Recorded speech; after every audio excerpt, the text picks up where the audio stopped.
Hello and welcome to another episode of Fresh Film Fridays, the Book of Boba Fett edition. The podcast where two dudes watch Book of Boba Fett the second it comes out and review it. Today we're talking about Chapter 4, The Gathering Storm, which was directed by Kevin Tantrian and written by Jon Favreau. I'm your co-host, Alec. I'm Justin, and today we have with us guest Sarah. Hello, thank you for having me. Welcome to the show. Thanks for coming. Yeah, how did you guys, you guys met on Twitter, right? Yeah, funny story. So I'm obviously viewing all Star Wars related things on Twitter, and I saw like one of Sarah's posts like months ago or something. And so I saw her name on Twitter, and it was, I think at the time it was Sarah Kenobi. Probably. And I was like, oh, that's sick. Like, obviously a big Star Wars fan. And then you kind of like routinely change it to Palpatine. And I think now it's Skywalker. Is that correct? Yeah, I think I'm like, if I remember, I probably did that at like 2 a.m. last night. Yes. So that was cool. I'm like, all right, obviously a big fan. And then you have this really cool Revenge of the Sith like thing pinned at the top where it has like a song over it, the fight scene. A little fan edit. Yeah, and it's one of my favorite fight scenes. It's when Anakin and Obi-Wan were fighting on Mustafar. But why don't you tell everyone where they can find your podcast on Twitter at? So yeah, right now on Twitter, it's Sarah Skywalker. I think the handle, like, you know how you have technically two Twitter names? I don't know why, but the main one's still Sarah Palpatine. But Curiosity Killed the Cat is my main podcast. I've been typically just getting into movies pretty much and TV shows on that one. And then my other podcast is Hello There, and it's all about Star Wars animated content from Clone Wars to... You know, I haven't got into any of like the vintage stuff too much yet, but yeah, like Bad Batch and all that stuff. So that's that. That's nice. Yeah, I listened to your episode 3 on Hello There last week, and it was good. Thank you.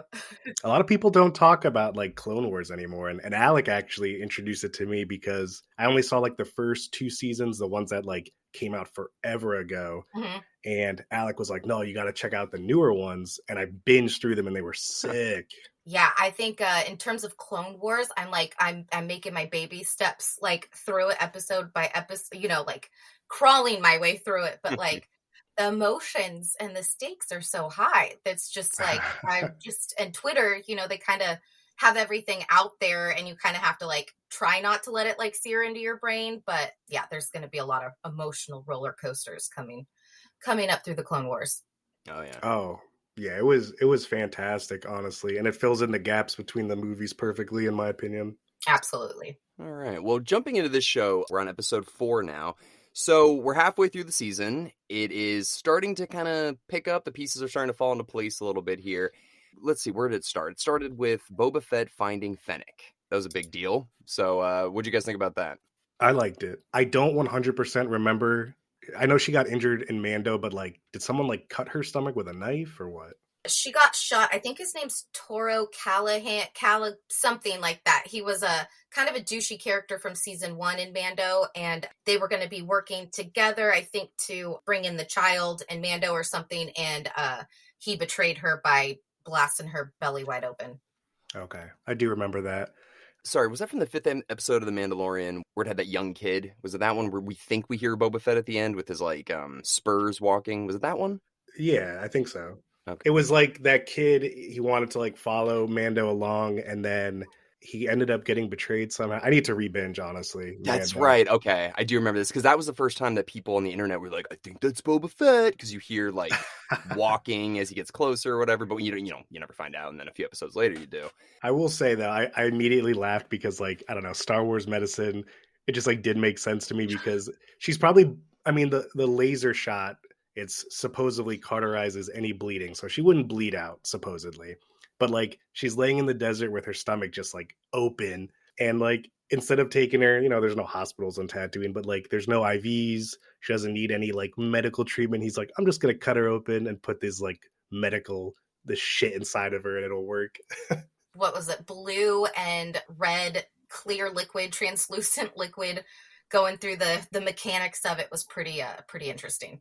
Oh, yeah. It looked like the Matrix. I was like, oh, the red and the blue going through. Yeah, I like that. Well, I thought the red was her blood at first, but I guess, I don't know. How does that work? How does she eat? Like, how does she do anything? Gorgeous girls have tummy trauma and trouble. So I don't know. Once she woke up and they were around the campfire with the bantha and everything, I think she kind of accepted that now she's a mechanical girl. So we'll see.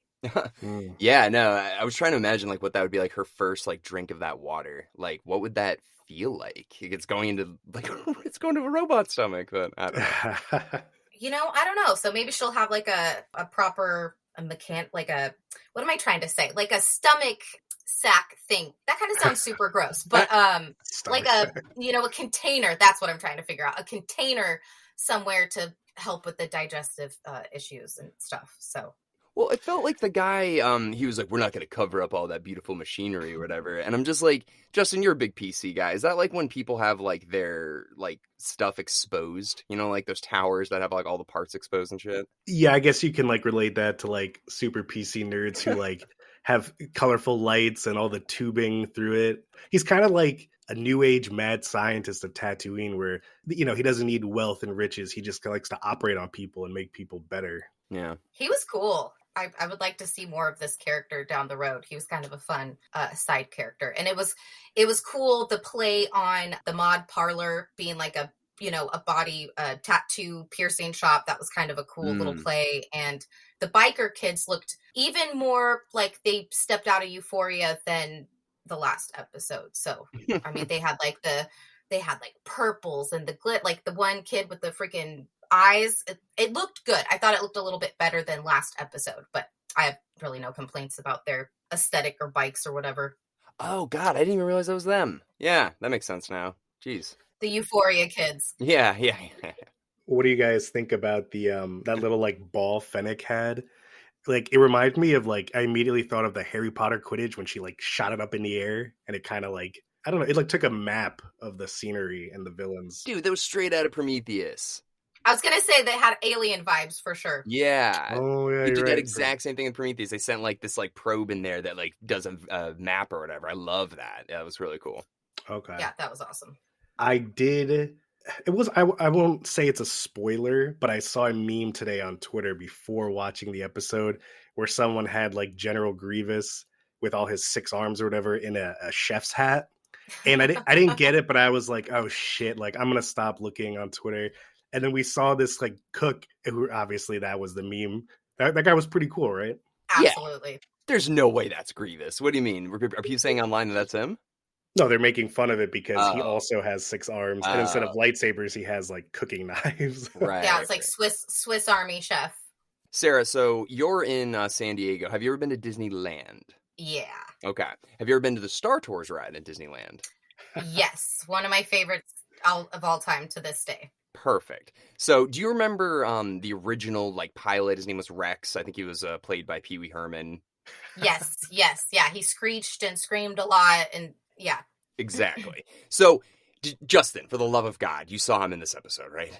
Dude, he was in this one too? Shut the fuck up. Justin, he's when the black Wookiee rips off the dude's arm, he's the gambler. He's the blackjack dealer or whatever. Okay. He was scared. Did he? Yeah, that was... I think I caught that. I'm going to have to write that down. I was, like, I saw it, but I was so focused on, like, Justin. Black Chrysanthemum eyeing these lizard people down. And you could just tell, like, every sip of, like, probably beer he was taking, he was getting so pissed. Yeah, okay. Because he just wanted to sit there and drink his beer. And these lizard people were like, yeah, we won, like, 5 more credits. Well, yeah, all right. We need to talk about that scene, but Justin, you need to go to the eye doctor because it's been 4 episodes. He's in every episode, and you keep. All right, I will rewatch it. I promise. Anyways, so yeah, let's talk about that scene. We finally get to see a Wookiee rip an arm off. We've been hearing about it since the 70s. Dude, that scene was badass. Not only because he ripped it off, but because all he had to do was put him down, and he would have had his probably very large bar tab paid for. And he was just like, "No, fuck this lizard, dude." Why? No, it was about the principle. Yeah, is that what you think? I was like curious, like he's just sitting there like seething, like just pounding whatever, and then just like I'm gonna rip that guy's arm up. Why do you think he did that? Because he's badass, dude. Yeah, I think he's fed up. I think Boba got in there right at the right time. He could tell that like Black Chrysanthemum is like overworking for these douchey dumbasses and is ready for like, you know, you could just tell he's tired. He's tired of it. He's tired of it. And so, yeah, that was the golden opportunity. So now we go from Black Chrysanthemum ripping you out of a freaking bacta tank and biting your guards to becoming like, maybe he might be the if Fennec's the right hand man, maybe he'll be the left hand man of Boba here. Oh yeah, I definitely foresee this happening. And Alec, he said exactly what I said he would say last episode, where I was like, "Oh, I bet he's gonna go up and be like, 'Hey mate, you want a job?'" He And did. when he said "Hey mate," and he turned around, I was like, "Shut the fuck up, dude." He really did. He actually said like exactly what you predicted. So it feels like you're right. Maybe he is doing this to show Boba Fett, like, I don't care about money. He's like, I just kind of care about what I want to do. So, but yeah, it looks like he is joining forces with Boba Fett. You know, we don't really get a nod, just kind of like a little glance, you know? Mm-hmm. And shout out to Guarsa Flip for like really having a nice outfit in this episode. Oh, is that the Twi'lek that's running the mayor? Yeah, with she was all sparkly and white and yeah. I'm still very curious if she's a bad guy pretending to be good and she's like secretly working with the mayor. That'll be a cool twist. Or if I'm just reading into it and she's just, you know, a nice person. Or maybe she's working with the Pikes or something. She seemed cool, calm, and collected, but I feel like there's like another layer, like another, like it's like a filter she puts on. So I don't know. Yeah, I'm right there with you. Like, is she gonna be is she just trying to run the place and do the best that she can? Or I don't know. I think she's a lot smarter and more clever than that. So we'll see. Yeah, well, I mean, they're all criminal-ish to some degree on Tatooine. But what about the scene when they were in the ship shooting the speeder gang? That was sick. Oh, that was so cool to finally see that ship. I almost forgot about that. Alec, did you notice he not one part in the episode they didn't mention the ship's name? Like any name. They called it the fire. He said, I need my fire spray ship, and that was pretty much it. Yeah. I don't even know what it's called. I thought they called it the Razor Crest now. No, that's a Mandalorian ship. Mando's. Okay, that's me. What did they change it to? I don't know. He tells Fennec that he needs to get his, like, I think right after he obviously fixes her up and they're sitting around the fire before he lets the old girl Bantha go off to make baby Banthas. He tells her, like, I need to get my ship. And I'm pretty sure he refers to it as a fire spray ship. Now, I don't know if that's just like the model or if that's what he calls it or if that's what his dad called it. But yeah, he did specifically say fire spray, like something along those lines. How crazy would it have been if he's like, we need to go get the Slave One, and she's like, what's that? And he just looks at the camera and goes, my ship, or something like that. That would be cool, but it's literally never gonna happen. No, I know. Not on Disney Plus. No, I know. It is weird they changed the name, though. It is just kind of like, I don't know. They're just trying to not have negative connotations with it, I guess. I don't know. Probably. They got to give it some name, though. Like, you can't just call it a ship. No, it's like you have the Millennium Falcon. I mean, I think the only ones that are allowed to have, like, generic names is, like, the X-Wing or, like, the TIE Fighters or whatever. But, yeah. Pretty ballsy for him to fly into that Sarlacc pit. Ooh. I thought it was, like, dead at first because it looked kind of, like, dried out and hollow. And then I could tell as, like, the flashlight was moving, I was like, it's so alive. It's going to attack you. Yeah. It felt like Star Tours. It felt kind of like you were in that ride for a minute. Like, oh yeah, when they went forward, it was like, yeah, I feel like I'm going with the ship. Oh yeah. It's also this is technically a 1997 remaster Sarlacc because it has that like turtle mouth that comes in. That's not in the original one. So I was like, oh, I was actually, as I was watching it, I was like, I wonder what they're gonna do. If they're gonna do what George Lucas redid, or if they're actually just gonna leave it as it was. So they went with the remaster. Well, it's dead now because they dropped like that seismic charge thing in there. It's not mostly dead; it's all the way dead. Yeah, that was cool though. Like, do we know if there's multiple Sarlacc pits, or is that literally the only one? There has to be more than one.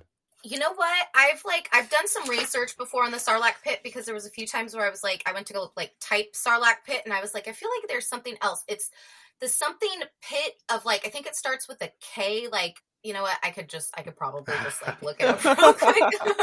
Hold on. Because he mentioned that was the same one he was in. Carcoon. It's the Great Pit of Carcoon, and a Sarlacc lives inside of it. Oh, is that what C-3PO says in Return of the Jedi when he's like doing his whole little speech about it? I think so. So yeah. So I don't know. Maybe there's other great pits of whatever. Of the Great Pit of Mos Espa or something. Mm. What if there's a giant Sarlacc just living under that whole city and just sucks it down like Gotham in the... What was that group that tried to like bring Gotham down? The Ra's al Ghul people? Oh, yeah. Oh, yeah. I don't remember what they're called. Yeah. The League of Shadows or something. They're like this whole that's it. Yeah, like the whole corrupted town. So kind of like Tatooine is like Venice and it's just slowly sinking into the pit. Like Boba's going to be like, each year Tatooine sinks 2 inches into the... Oh my God, there's like a geologist on Tatooine. He's like, no, listen to me. Seriously, guys. The tectonic plates. Yeah. One thing I did notice, and maybe this was just me, when Fennec was drinking in the bar, she was kind of like drinking like a bluish drink. Do you think that was the same milk that Luke was drinking or no? I didn't notice it actually, but probably. I mean, that's probably a common drink on Tatooine. It was at the end in his palace. Was it chalky looking or was it more clear looking? I can't remember. No, it looked clear and blue, but I just figured, like, why put a blue drink there if not to symbolize the same thing Luke was? But maybe that's just coincidence. Probably. She did grab something when they showed initially at the end of Mandalorian when you got that post-credit scene with Fennec and him coming in and getting Bib Fortuna off the throne. When she sits down, she's got this like netted glass case that she sort of grabs and just takes a drink. And it's that same kind of like cobalt neon translucent blue. So I do know just based off of going to Disneyland that the blue milk that Luke drinks in The Last Jedi, it's like a milkier, thicker consistency. It's really gross. It's not good. What, you don't like almond milk just with blue food coloring and tapioca? Come on. Ooh, nah. Yeah, well, he also like drank it straight from that creature's like blue thing, so that was kind of straight from the source. Yeah, and then the coolest scene in this episode was when the Rancor slammed the ceiling or the floor, whatever. I literally jumped in my couch. I was like, "Oh shit!" I didn't expect that, dude. It like just came right through the grate. Yeah, it's like Game of Thrones kind of with the dragon. He's just like, listen, I've got this massive creature that will rip your head off. Yeah, well, everyone kind of, because at first that like dog face dude was like, why shouldn't we just kill you? And when they realized he had a Rancor, they were like, oh fuck, all right. Yeah. Yeah.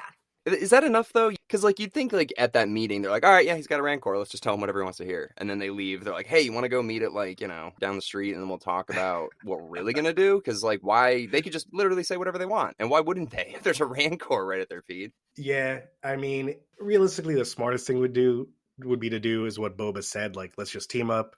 We'll kill the Pikes, and then we'll figure out what to do. But everyone kind of is like, why don't you deal with it, and then we'll sweep up whatever mess is left. And that's kind of like the ongoing theme with Tatooine is like, you do it, and then I'll take you over, etc. One other thing I want to mention too about the droids. You guys were talking about the Grievous one, the chef one. The other droid there, that was the one from Return of the Jedi too, I think. The one that like kind of gives R2-D2 shit in the basement, where he's just like, you're like a little asshole or whatever. Oh. It did. I liked, that all the little droids in that kitchen scene. It kind of gave me like a Edward Scissorhand vibes, like with that the whole cookie scene part with all the little mechanics and almost stop motion looking aspect to it. Like that they were like computer animated or whatever, but these droids had a little bit of, I don't know, their movement was kind of on that same level. So I thought that was kind of cool.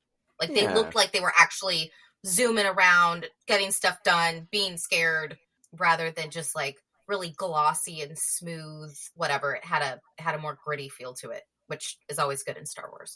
Yeah. The last thing I wanted to touch up on, if no one has anything specific, is, again, I keep seeing like the majority, if not half, then the majority of comments I read on the Boba series so far is like, people are really hard on it. And I think it kind of reminded me of what you said last episode, I think, Alec, where maybe it was 2 episodes where you said like, it's more personal because we know Boba and like we know his story and his dad, and like he saw his dad die, and like we saw him, I don't know, 15, 20 years ago at Attack of the Clones, whereas Mando was a fresh start and Disney could kind of do whatever they wanted with Mando. Like we didn't know who he was, his background or whatever.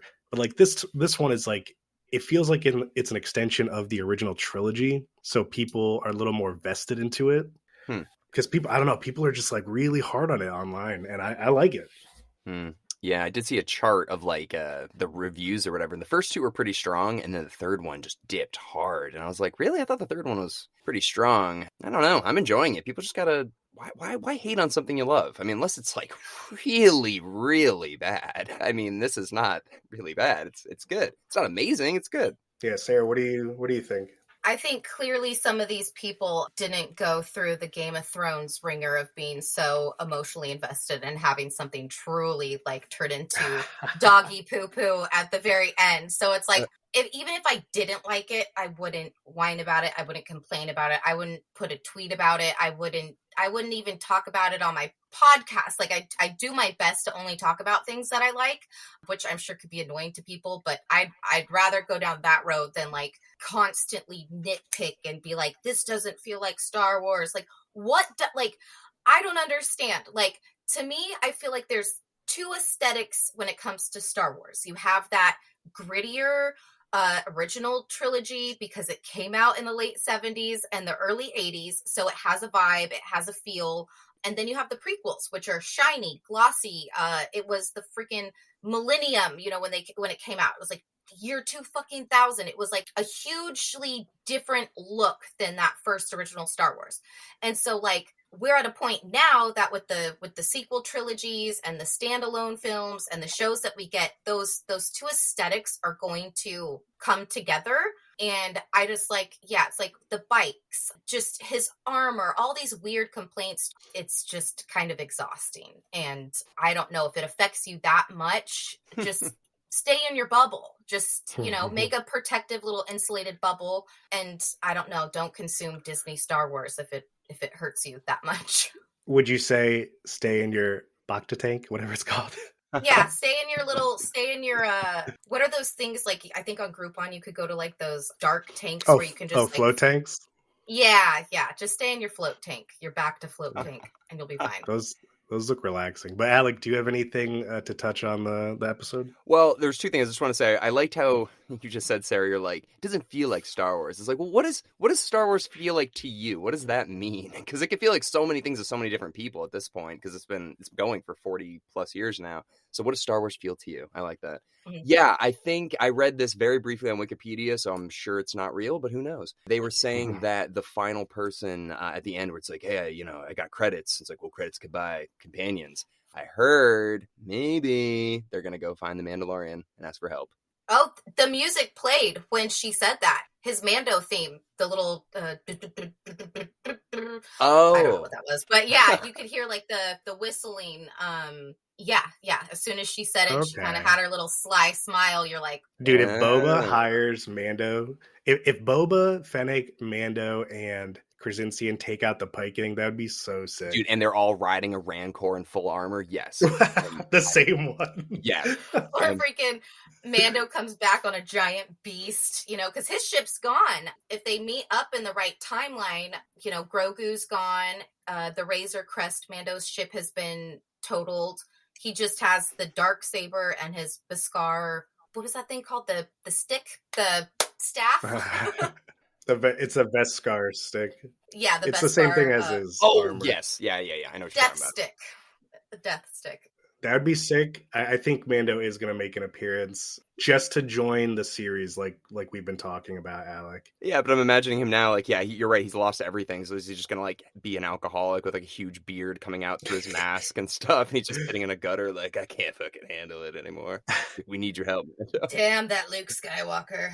Yeah, exactly. And he's just drinking and smoking, but he can't take his helmet off, so it's just like... Oh, man. It's just like smoke billowing out of him. Exactly. Oh, God. That'd be great. But... How about you, Justin? You got any last minute thoughts? No, just happy to keep watching it. 8 episodes, right? In total? 7, I think, actually. 7. Okay. I'll take it. I'll take it. Yeah. Well, Sarah, thank you so much for joining us. You have quite the wealth of knowledge of Star Wars. Do you want to tell us one more time where we can find all your stuff? Thank you again for having me. I really appreciate it. You guys have a really good dynamic and rapport with each other. So it was really exciting to jump in and join you guys on this episode. Yeah, you can find me on Twitter right now at Sarah Skywalker. You can always just put in Sarah Palpatine. That's the main deal. And then Curiosity Killed the Cat and Hello There, you can find on Spotify, Apple, or Anchor. Awesome. Well, guys, thank you so much for listening into our discussion today on Book of Boba Fett Chapter 4. If you haven't had a chance yet, yesterday we had our review of Scream 5 come out. On Monday we had Dawn of the Dead 2004. And on Friday we will have The Unforgivable. Right, Justin? Yes. Yes, and that will be Fresh Film Friday's episode this Friday. Thank you guys so much, and we'll see you on Friday. See ya. Thank you.